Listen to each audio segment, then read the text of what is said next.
नमस्कार। आज हम स्कंद पुराण की आगे की कथा को कंटिन्यू करेंगे। स्कंद पुराण पार्ट 11 सारस्वत कात्यायन संवाद दान और त्याग की महिमा।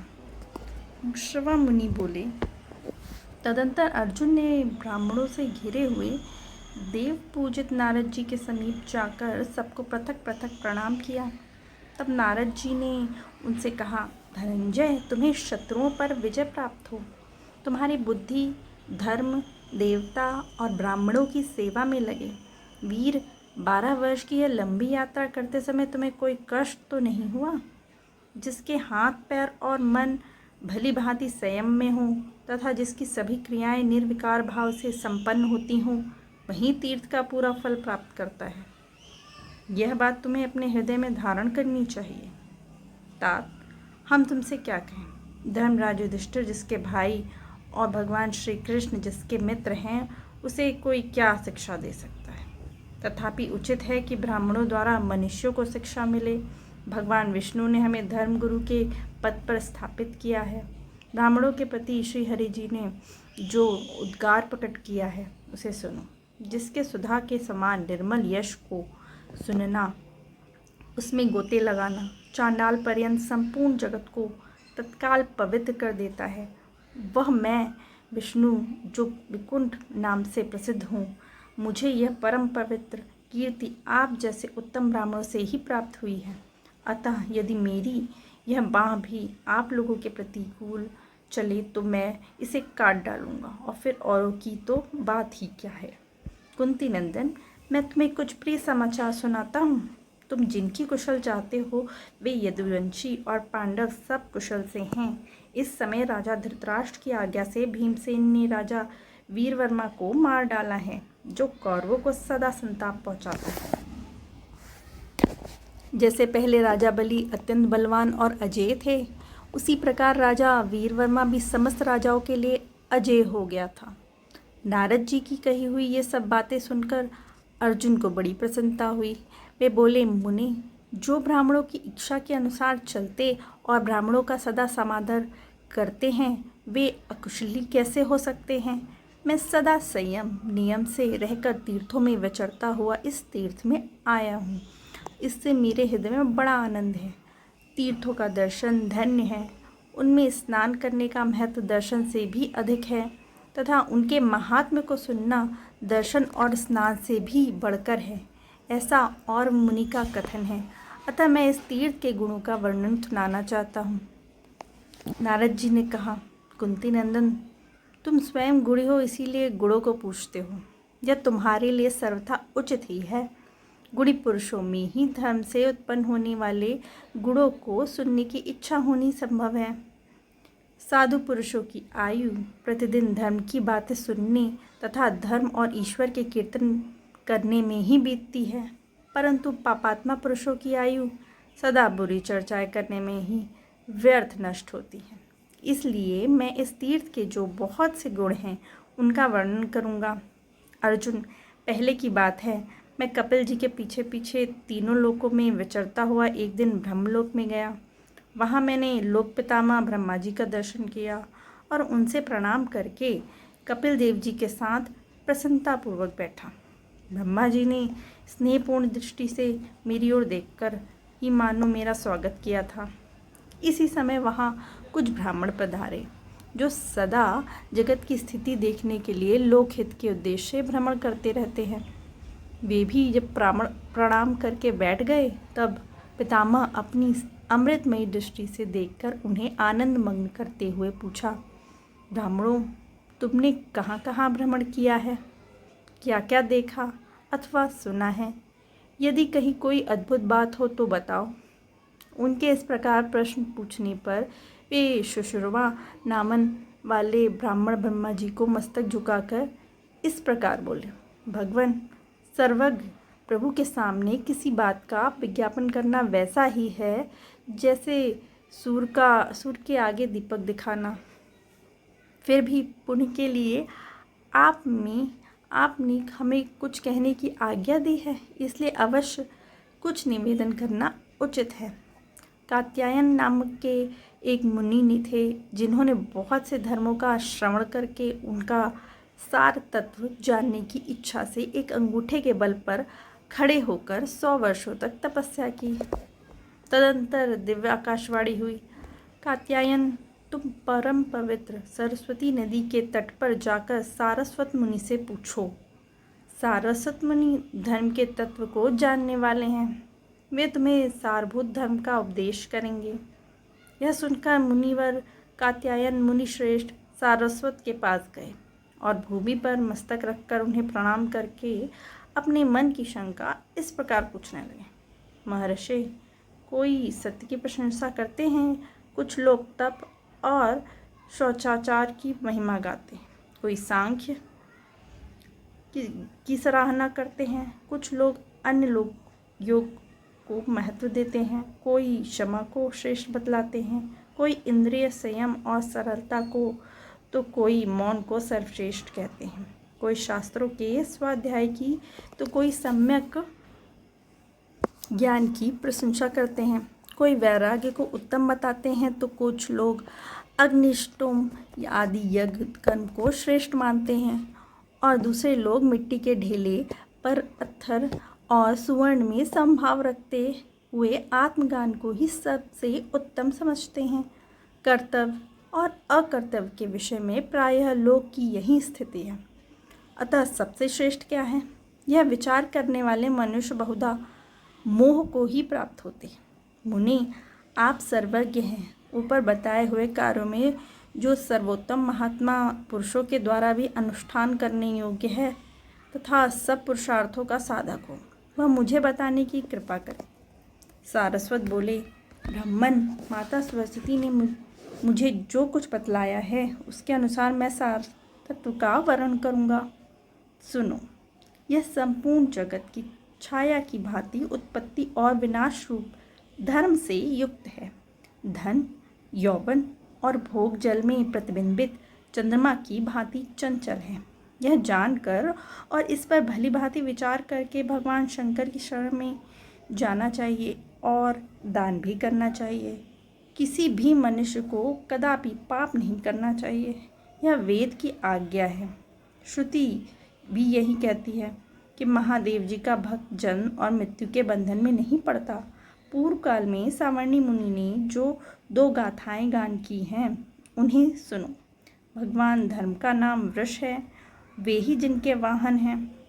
उन महादेव जी की याद यदि पूजा की जाती है तो वही सबसे महान धर्म कहा गया है, जिसमें दुख रूपी भंवर उठता है, अज्ञानमय प्रवाह बहता है। धर्म और अधर्म ही जिसके जल हैं, जो क्रोध रूपी कीचड़ से युक्त है, जिसमें मद रूपी ग्राह निवास करता है, जहाँ लोभ रूपी बुलबुले उठते रहते हैं। अभिमान ही जिसकी पाताल तक पहुँचने वाली गहराई है, सत्व गुड़ी रूपी जहाज जिसकी शोभा बढ़ाता है। ऐसे संसार समुद्र में डूबने वाले जीवों को केवल भगवान शंकर ही पार लगाते हैं। दान, सदाचार, व्रत, सत्य और प्रिय वचन, उत्तम कीर्ति, धर्म पालन तथा आयु पर्यंत दूसरों का उपकार, इन सार वस्तुओं का इस आसार शरीर से उपार्जन करना चाहिए। राग हो तो धर्म में, चिंता हो तो शास्त्र की, प्रसन्न हो तो दान का, ये सभी बातें उत्तम हैं। इन सब के साथ यदि विषयों के प्रति वैराग्य हो जाए तो समझना चाहिए कि मैंने जन्म का फल पा लिया।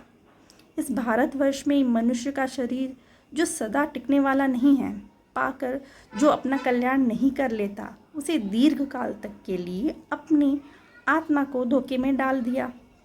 देवता और असुर सबके लिए मनुष्य योनि में जन्म लेने का सौभाग्य अत्यंत दुर्लभ है। उसे पाकर ऐसा प्रयत्न करना चाहिए जिससे नरक में न जाना पड़े। यह मानव शरीर सर्वस्व साधन का मूल है तथा सब पुरुषार्थों को सिद्ध करने वाला है। यदि तुम सदा लाभ उठाने के ही प्रयास में रहते हो तो इसकी मूल की यत्नपूर्वक रक्षा करो। महान पुण्य रूपी मूल्य देकर तुम्हारे द्वारा यह मानव शरीर रूपी नौका इसलिए खरीदी जाती है कि इसके द्वारा दुख रूपी समुद्र के पार पहुंचा जा सके। जब तक यह नौका छिन्न भिन्न नहीं हो जाती तब तक ही तुम इसके द्वारा संसार समुद्र को पार कर लो। जो निरोग मानव शरीर रूपी दुर्लभ वस्तु को पाकर भी उसके द्वारा संसार सागर के पार नहीं हो जाता, वह नीच मनुष्य आत्महत्यारा है। इसी शरीर में रहकर यतिजन परलोक के लिए तप करते हैं, यज्ञ करता होम करते हैं और दाता पुरुष आदरपूर्वक दान देते हैं।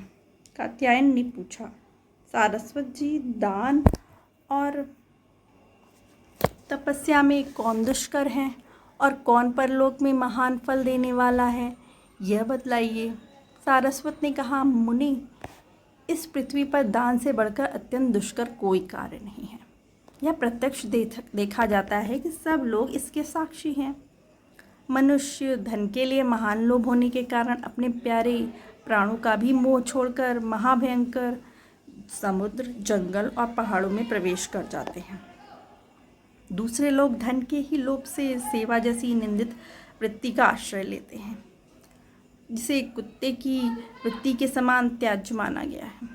कुछ लोग खेती की वृत्ति अपनाते हैं, जिसमें प्रायः जीवों की हिंसा होती है और स्वयं भी बड़ा कलेश उठाने पड़ते हैं।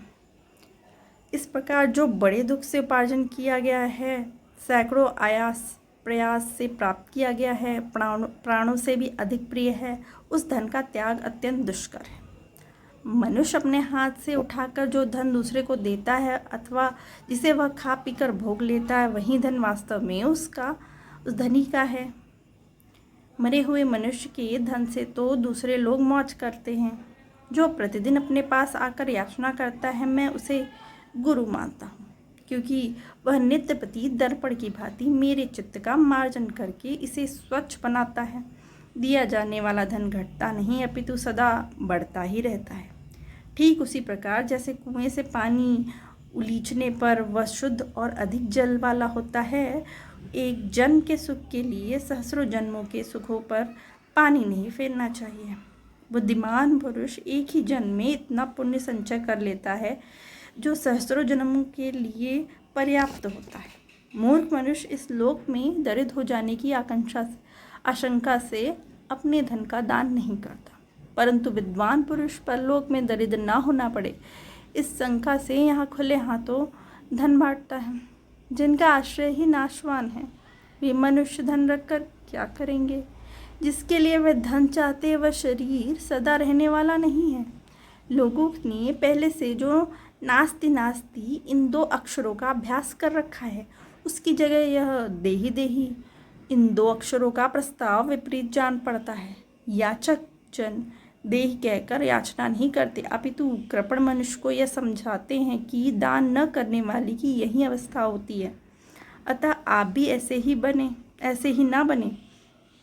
याचक दाता का उपकार करने के लिए ही उसके सामने देही कहकर याचना करता है, क्योंकि दाता तो ऊपर के लोकों में ही जाता है और दान लेने वाला नीचे ही रह जाता है। जो दान नहीं करते वे दरिद्र, रोगी, मूर्ख तथा सदा दूसरों के सेवक होकर दुख के भागी होते हैं।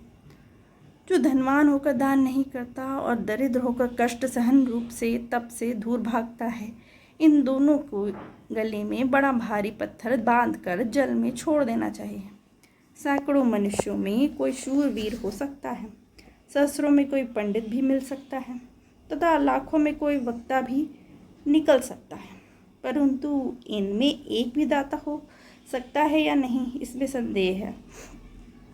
गौ, ब्राह्मण, वेद, सती, स्त्री, सत्यवादी पुरुष, लोभीहीन तथा दानशील मनुष्य, इन सातों के द्वारा ही यह पृथ्वी धारण की जाती है।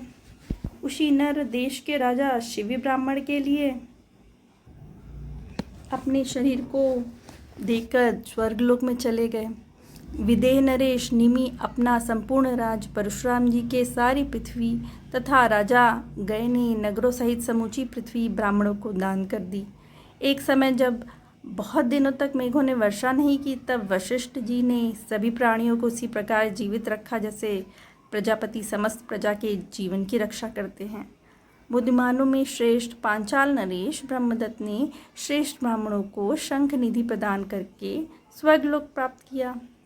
ये तथा और भी बहुत से राजर्षि जो शांतचित्त और जितेंद्रिय थे, दान तथा शिव भक्ति के प्रभाव से रुद्रलोक में गए। जब तक यह पृथ्वी टिकी रहेगी तब तक इन सब की कीर्ति स्थिर है। ऐसा विचार करके तुम सारभूत धर्म के अभिलाषी होकर भगवान शंकर की प्रसन्नता के लिए सदा दान करते रहो। यह उपदेश सुनकर कात्यायन भी मोह त्याग कर वैसे ही हो गए। नारद जी के द्वारा धर्मवर्मा के साथ दान संबंधी जटिल प्रश्नों का समाधान। नारद जी बोले, वीर श्रेष्ठ अर्जुन, इस प्रकार पृथ्वी पर जो जो पवित्र स्थान हैं उन सब का दर्शन करते हुए मैं समूची पृथ्वी पर घूमता घामता भृगु ऋषि के आश्रम पर पहुंचा, जहाँ श्रेष्ठ एवं पवित्र नर्मदा नदी बहती है, जिसका स्मरण 7 कल्पों तक पुण्य फल देने वाला होता है। नर्मदा महान पुण्य प्रदान करने वाली पवित्र सर्वतीर्थमयी तथा कल्याणकारिणी है। वह अपने नामों का कीर्तन मात्र करने से पवित्र कर देती है।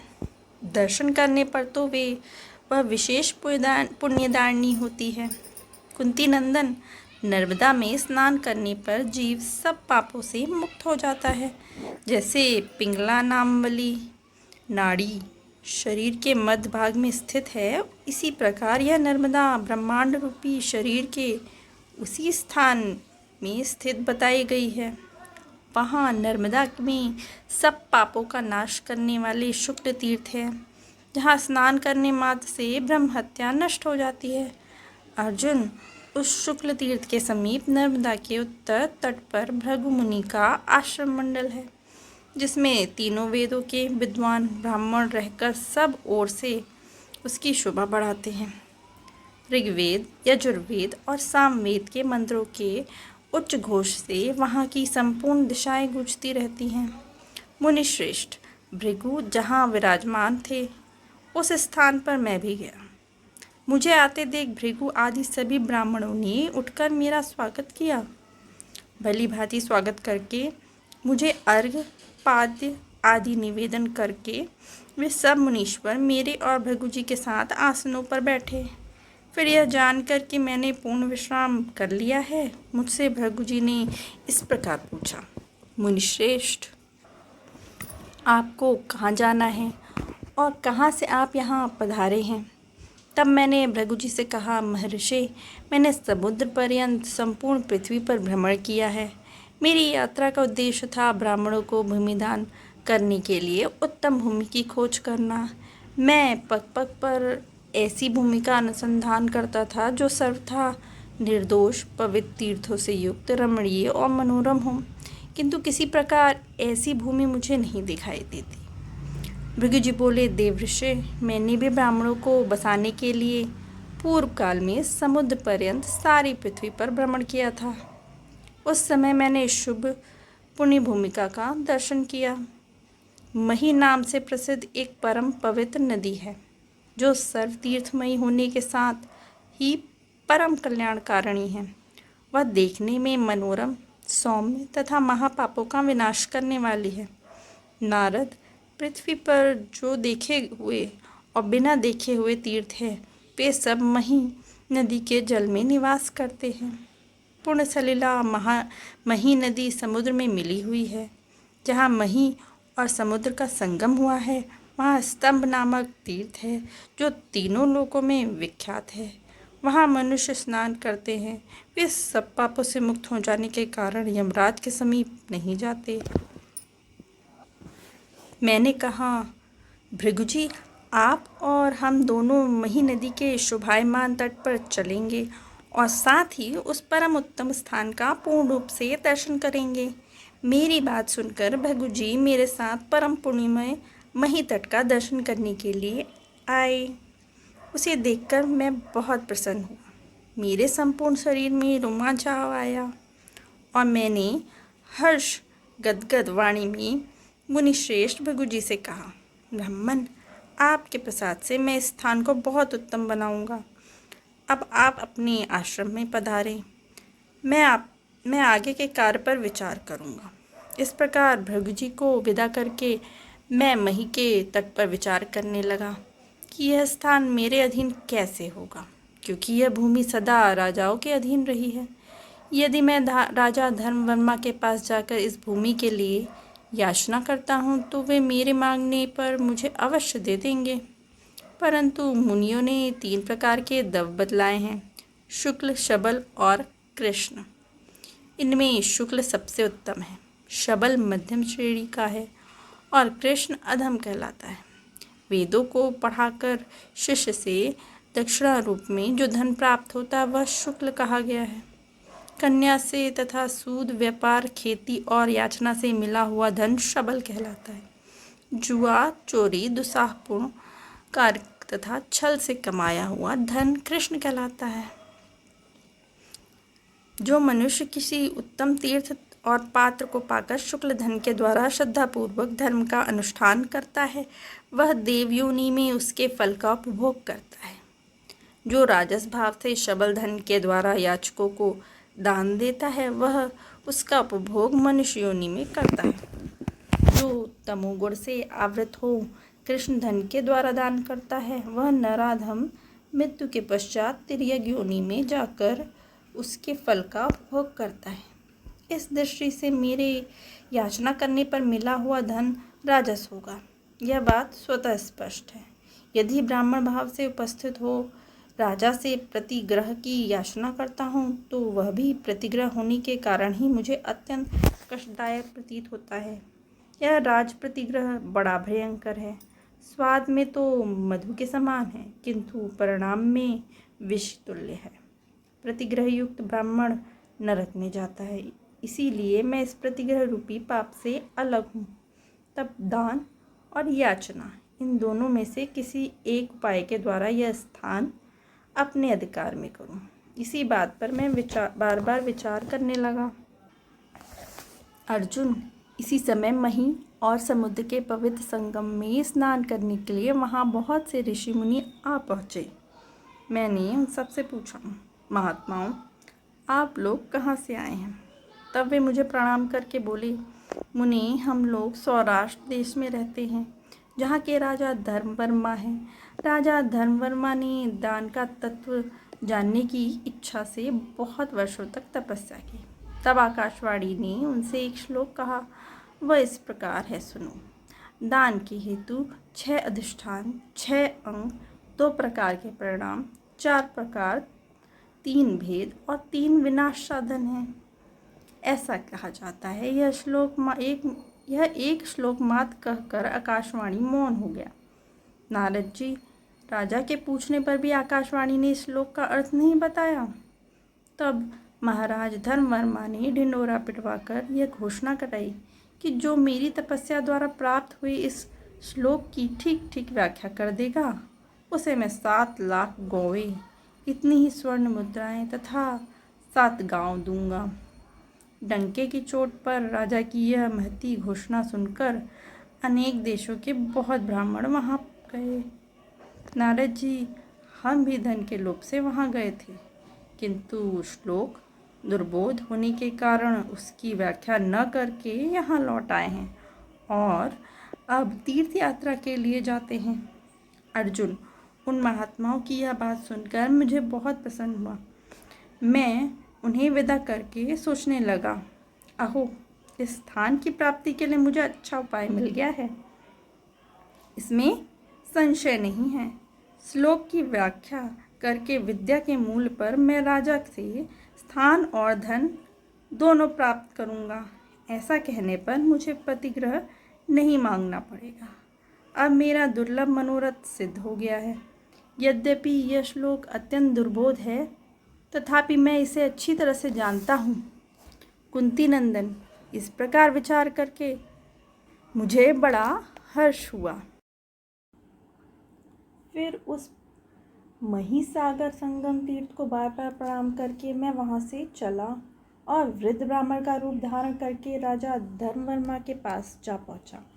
वहाँ जाकर मैंने राजा से इस प्रकार कहा, नरेंद्र, मुझसे श्लोक की व्याख्या सुनिए और इसके बदले में जो कुछ देने के लिए आपने ढिंढोरा पिटवाया है उसकी यथार्थता प्रकट कीजिए। मेरे ऐसा कहने पर राजा बोले, ब्राह्मण, ऐसी बात तो बहुत अधिक श्रेष्ठ ब्राह्मण कह चुके हैं। परंतु कोई भी इसका वास्तविक अर्थ नहीं बता सका। दान के वे दोनों हेतु कौन हैं? 6 अधिष्ठान कौन से बताए गए हैं? 6 अंग कौन हैं? 2 फल कौन माने गए हैं? वे 4 प्रकार और 3 भेद कौन कौन से हैं? तथा दान के 3 विनाश साधन कौन कौन से बताए गए हैं? यह सब स्पष्ट रूप से वर्णन कीजिए। विप्रवर, यदि इन 7 प्रश्नों को आप भली भांति स्पष्ट करके बतला सकेंगे तो मैं आपको 7 लाख गौ, इतनी ही स्वर्ण मुद्रा तथा 7 गांव दे दूंगा। यही यदि नहीं बता सके तो खाली हाथ अपने घर लौट जाइएगा। अर्जुन, उनके ऐसा कहने पर सौराष्ट्रपति राजा धर्मवर्मा से मैंने कहा, राजन, दान के जो 2 हेतु हैं उन्हें सुनाइए। दान का थोड़ा होना या बहुत होना अभ्युदय का कारण नहीं होता, अपितु श्रद्धा और शक्ति ही दोनों की वृद्धि और क्षय में कारण होती है। इनमें से श्रद्धा के विषय में ये श्लोक है। शरीर को बहुत क्लेश देने से तथा धन की राशियों से सूक्ष्म धन की प्राप्ति नहीं होती। श्रद्धा ही धर्म और अद्भुत तप है। श्रद्धा ही स्वर्ग और मोक्ष है तथा श्रद्धा ही यह संपूर्ण जगत है। यदि कोई बिना श्रद्धा के अपना सर्वस्व दे दे अथवा अपने जीवन ही निक्षावर कर दे तो भी वह उसका कोई फल नहीं पाता। इसलिए सबको श्रद्धालु होना चाहिए। श्रद्धा से ही धर्म का साधन किया जाता है, धन की बहुत बड़ी राशि से नहीं, क्योंकि अकिंचन ऋषि मुनि श्रद्धालु होने के कारण ही स्वर्ग लोक में गए हैं। देहधारियों में उनके स्वभाव के अनुसार होने वाली श्रद्धा 3 प्रकार की होती है, सात्विकी, राजसी और तामसी। उसे सुनिए। सात्विकी श्रद्धा वाले पुरुष देवताओं की पूजा करते हैं। राजसी श्रद्धा वाले लोग यक्षों और राक्षसों को पूजते हैं तथा तामसी श्रद्धा वाले मनुष्य प्रेतों, भूतों और पिशाचों की पूजा किया करते हैं। इसलिए श्रद्धावान पुरुष अपने न्यायोपार्जित धन का सत्पात्र के लिए जो दान करते हैं वह थोड़ा भी हो तो उसी से भगवान शिव प्रसन्न हो जाते हैं। शक्ति के विषय में श्लोक इस प्रकार है।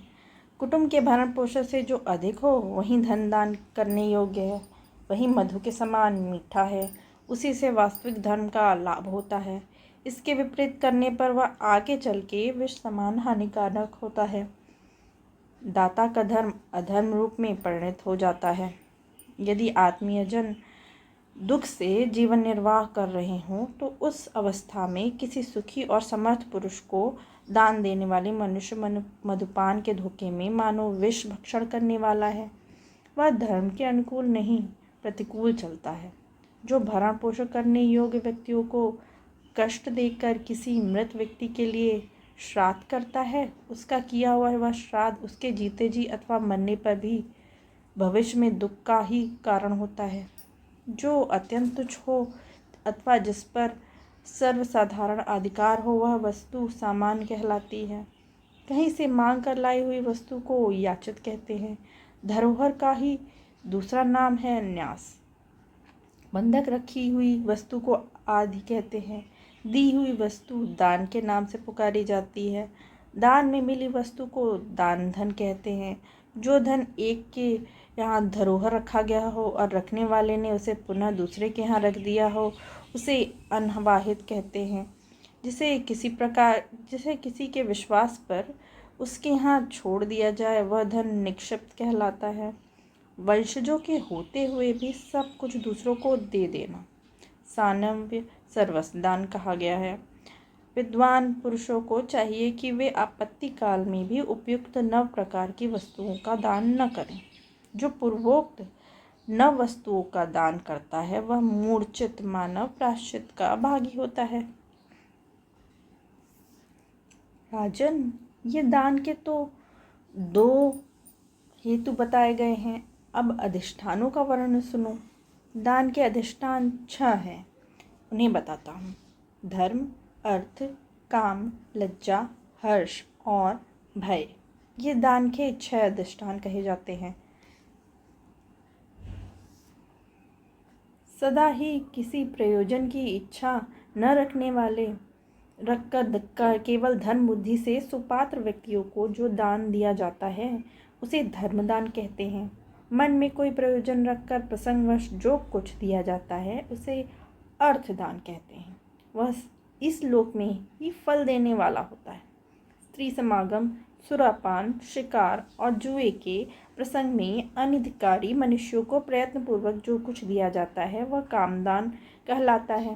भरी सभा में याचकों के मांगने पर लज्जावश देने की प्रतिज्ञा करके उन्हें जो कुछ दिया जाता है वह लज्जात दान माना गया है। कोई प्रिय कार्य देखकर अथवा अप्रिय समाचार सुनकर हर्षोल्लास से जो कुछ दिया जाता है उसे धर्म विचारक महात्मा पुरुष हर्षदान कहते हैं। निंदा, अनर्थ और हिंसा का निवारण करने के लिए अनुपकारी व्यक्तियों को विवश होकर जो कुछ दिया जाता है उसे भयदान कहते हैं। इस प्रकार 6 दान अधिष्ठान बताए गए हैं। अब उसके 6 अंगों का वर्णन सुनिए। दाता, प्रतिग्रहिता, शुद्धि, धर्मयुक्त, देववस्तु, देश और काल, ये दान के 6 अंग माने गए हैं। दाता निरोग, धर्मात्मा, देने की इच्छा रखने वाला, व्यसन रहित, पवित्र तथा सदा आनंदनीय कर्म से आजीविका चलाने वाला होना चाहिए। इन 6 गुणों से दाता की प्रशंसा होती है। सरलता से रहित, श्रद्धाहीन, दुष्टात्मा, दुर्व्यसनी, झूठी प्रतिज्ञा करने वाला तथा बहुत सोने वाला दाता तमोगुणी और अधम माना गया है। जिसके कुल, विद्या और आचार तीनों उज्ज्वल हों, जीवन निर्वाह की वृत्ति भी शुद्ध और सात्विक हो, जो दयालु, जितेंद्रिय तथा योनि दोष से मुक्त हो, वह ब्राह्मण दान का उत्तम पात्र कहा जाता है। याचकों के देखने पर सदा प्रसन्नमुख हो, उनके प्रति हार्दिक प्रेम होना, उनका सत्कार करना तथा उनमें दोष दृष्टि न रखना, ये सब सद्गुण दान में शुद्धिकारक माने गए हैं। जो धन किसी दूसरे को सताकर न लाया गया हो, अति क्लेश उठाए बिना अपने प्रयत्न से उपार्जित किया गया हो, और थोड़ा हो या अधिक वहीं देने योग्य बताया गया। किसी के साथ कोई धार्मिक उद्देश्य लेकर जो वस्तु दी जाती है उसे धर्मयुक्त देय कहते हैं। यदि देय वस्तु उक्त विशेषताओं से शून्य हो तो उसके दान से कोई फल नहीं होता। जिस देश अथवा काल में जो पदार्थ दुर्लभ हो उस पदार्थ का दान करने योग्य वहीं देश और काल श्रेष्ठ हैं, दूसरा नहीं। इस प्रकार ये दान के 6 अंग बताए गए हैं। अब दान के द्विविध फलों का वर्णन सुनो। महात्माओं ने दान के 2 परिणाम बतलाए हैं। उनमें से एक तो परलोक के लिए होता है और एक इहलोक के लिए होता है। श्रेष्ठ पुरुषों को जो कुछ दिया जाता है उसका परलोक में उपभोग होता है, और असत पुरुषों को जो कुछ दिया जाता है वह दान यहीं भोगा जाता है। ये 2 परिणाम बताए गए हैं। अब दान के 4 प्रकारों का श्रवण करो। ध्रुव, त्रिक, काम्य और नैमित्तिक। इस क्रम से द्विजनों ने वैदिक दान मार्ग को 4 प्रकार का बताया है। कुआं बनवाना, बगीचे वन लगवाना तथा पोखरे खुदवाना आदि कार्यों में जो सबके उपयोग में आते हैं। धन लगाना जो कहा गया है, प्रतिदिन जो कुछ दिया जाता है उस नित्य दान को ही त्रिक कहते हैं। संतान, विजय, ऐश्वर्य, स्त्री और बल आदि के निमित्त तथा इच्छा पूर्ति के लिए जो दान किया जाता है वह काम्य कहलाता है। नैमित्तिक दान 3 प्रकार का बतलाया गया है। वह होम से रहित होता है। जो ग्रहण और संक्रांति आदि काल की अपेक्षा से दान किया जाता है वह कालापेक्ष नैमित्तिक दान है। श्राद्ध आदि क्रियाओं की अपेक्षा से जो दान किया जाता है वह क्रियापेक्ष नैमित्तिक दान दिया जाता है। तथा संस्कार और विद्या अध्ययन आदि गुणों की अपेक्षा रखकर जो दान दिया जाता है वह गुणापेक्ष नैमित्तिक दान है। इस तरह दान के 4 प्रकार बतलाए गए हैं।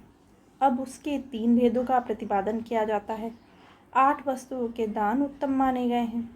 विधि के अनुसार किए हुए 4 दान मध्यम हैं और श्रेष्ठ कनिष्ठ माने गए हैं। यही दान की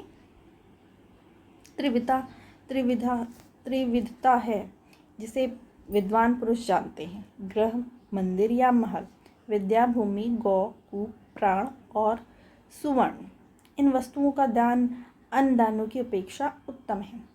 अन्न, बगीचा, वस्त्र तथा अश्व आदि वाहन हैं।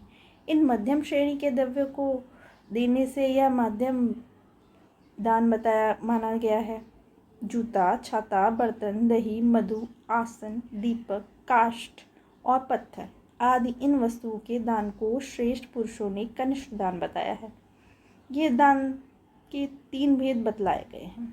अब दान नाश के 3 हेतुओं को सुनो। जिसे देकर पीछे पश्चाताप किया जाए, जो अपात्र को दिया जाए तथा जो बिना श्राद्ध के अर्पण किया जाए, वह दान नष्ट हो जाता है। पश्चाताप, अपात्रता तथा अश्रद्धा, ये तीनों दान के नाशक हैं। यदि दान देकर पश्चाताप हो तो वह आसुर दान है, जो निष्फल माना गया है। अश्रद्धा से जो कुछ दिया जाता है वह दान राक्षस दान है, वह भी व्यर्थ ही होता है। ब्राह्मण को डांट फटकार कर या कटु वचन सुनाकर जो दान दिया जाता है अथवा दान देकर जो ब्राह्मण को कोसा जाता है, वह पैशाच दान माना गया है, उसे भी व्यर्थ ही समझना चाहिए। ये तीनों भाव दान के नाशक है। राजन, इस प्रकार 7 पदों में बधा हुआ जो दान का यह उत्तम महात्म्य है, उसे मैंने तुमको बताया है। धर्मवर्मा बोले, आज मेरा जन्म सफल हुआ। आज मुझे अपनी तपस्या का फल मिल गया है। यशस्वी पुरुषों में श्रेष्ठ महर्षि, आज आपने मुझे कृतार्थ कर दिया। विद्या पढ़कर यदि मनुष्य दुराचारी हो गया तो उसका संपूर्ण जीवन व्यर्थ है। बहुत क्लेश उठाकर जो पत्नी प्राप्त की गई, यदि वह कटुवादिनी निकली तो वह भी व्यर्थ है। कष्ट उठाकर जो कुआं बनवाया गया, उसका पानी यदि खारा निकला तो वह भी निरर्थक है। तथा अनेक प्रकार के क्लेश सहन करके पश्चात जो मनुष्य जन्म मिला, यदि वह धर्म आचरण के बिना बताया गया तो उसे भी व्यर्थ ही समझना चाहिए। इसी प्रकार मेरी तपस्या भी व्यर्थ हो गई थी, इसे आज आपने सफल कर दिया। आपको नमस्कार है। समस्त ब्राह्मणों को बारंबार नमस्कार है। पूर्व काल में भगवान विष्णु ने वैकुंठ धाम में आए हुए सनकादि कुमारों से यह ठीक ही कहा था कि मैं यजमान के यज्ञ मंडप में अपनी अग्नि रूपी मुख के द्वारा घी में डुबोई हुई आहुति पाकर भी उसे उतनी ही तृप्तिपूर्वक नहीं खाता, जितनी कि मुझे मैं अपने कर्म फल समर्पित करके प्रसन्न होने वाले ब्राह्मण के मुख से भोजन करते समय मुझे एक एक ग्रास में तृप्ति होती है। अतः मैंने अपने व्यवहारों से यदि कभी ब्राह्मणों का अप्रिय किया हो तो सबके स्वामी ब्राह्मण लोग कृपापूर्वक मुझे क्षमा करें। मुने, आप कौन हैं? आप कोई साधारण व्यक्ति नहीं हैं। मैं चरणों में मस्तक रखकर आपको प्रसन्न करना चाहता हूँ। कृपया अपना परिचय दीजिए। राजा धर्मवर्मा के ऐसा कहने पे उस समय मैंने अपना परिचय इस प्रकार दिया। नृपश्रेष्ठ, मैं देवऋषि नारद हूँ। स्थान की प्राप्ति के लिए आया हूँ। तुम अपनी प्रतिज्ञा के अनुसार मुझे धन दो और स्थान बनाने के लिए भूमि अर्पण करो। महाराज, यद्यपि यह भूमि और धन देवताओं के ही हैं, तथापि इस समय जो राजा हो उसी से उनको मांगना चाहिए, क्योंकि वह पृथ्वी का प्रतिपालक और दाता होता है। इसलिए द्रव्य शुद्धि की इच्छा से मैं तुमसे कुछ भूमि मांगता हूँ। राजा ने कहा, विप्रवर, यदि आप देवर्षि नारद हैं तो यह सारा राज्य आपका ही रहे। मैं तो आपकी और समस्त ब्राह्मणों की चाकरी करूँगा। नारद जी कहते हैं, अर्जुन, तब मैंने राजा धर्मवर्मा से कहा, यह धन तुम्हारे ही पास रहे, आवश्यकता के समय मैं ले लूँगा। ऐसा कहकर मैं रैवत पर्वत पर चला गया। उस समय उस श्रेष्ठ पर्वत का दर्शन करके मुझे बड़ी प्रसन्नता हुई। वहाँ तपस्या करके मनुष्य अपनी अभीष्ट वस्तुओं को प्राप्त कर लेता है। ठीक उसी तरह जैसे भक्त पुरुष भगवान महादेव को पाकर अपना मनोरथ सिद्ध कर लेता है। कुंती नंदन, मैं रैवत पर्वत की एक बहुत बड़ी शिला पर बैठ गया और शीतल मंद सुगंध पवन के स्पर्श से अत्यंत प्रसन्न हो मन ही मन विचार करने लगा। स्थान तो मैंने प्राप्त कर लिया, जो अत्यंत दुर्लभ था। अब मैं उत्तम ब्राह्मण की प्राप्ति के लिए प्रयत्न आरंभ करूं। मुझे ऐसे ब्राह्मण देखने चाहिए जो सर्वश्रेष्ठ पात्र माने गए हैं। इस विषय में वेदवादी विद्वानों के वचन इस प्रकार सुने जाते हैं, जैसे खेने वाले के बिना कोई नाव की किसी प्राणी को पार उतारने में समर्थ नहीं है, उसी प्रकार जाति से श्रेष्ठ ब्राह्मण भी यदि दुराचारी हो तो वह किसी का उद्धार नहीं कर सकता। जिसने शास्त्रों का अध्ययन नहीं किया है वह ब्राह्मण तिनके की आग के समान शीघ्र बुझ जाता है, तेजोहीन हो जाता है। अतः उसे हव्य प्रदान नहीं करना चाहिए, क्योंकि राख में आहुति नहीं दी जाती। दान के सुयोग पात्र को छोड़ के अपात्र को जो दान दिया जाता है वह दान वैसा ही है जैसा कि ऊसर में बोए हुए बीज शीघ्र नष्ट हो जाते हैं। दान में ली हुई भूमि विद्याहीन ब्राह्मण के अंतःकरण को नष्ट करती है। इसी गाय और उसके भोगों को, सुवर्ण उसके शरीर का, घोड़ा उसके नेत्र का, वस्त्र उसकी स्त्री का, घृत उसके तेज का और तिल उसकी संतान का नाश करते हैं। अतः अविद्वान ब्राह्मण को सदा प्रतिग्रह से डरना चाहिए। मूर्ख ब्राह्मण थोड़ा प्रतिग्रह लेकर भी कीचड़ में फंसी हुई गाय की भांति कष्ट पाता है। इसलिए जो मूढ़ तपस्या से युक्त और गुप्त रूप से स्वाध्याय का साधन करने वाले हैं तथा जो शांत चित्त वाले हैं, उन्हीं को दिया हुआ दान सदा अक्षय होता है। उत्तम देश में उत्तम काल में श्रेष्ठ उपाय से सत्पात्र को श्रद्धापूर्वक जो द्रव्य दिया जाए है वही परिपूर्ण धर्म दान लक्षण है। केवल विद्या अथवा तपस्या से सुपात्रता नहीं आती है।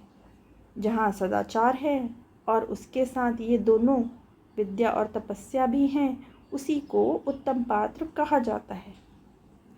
आगे की कथा हम अगले एपिसोड में कंटिन्यू करेंगे। नमस्कार।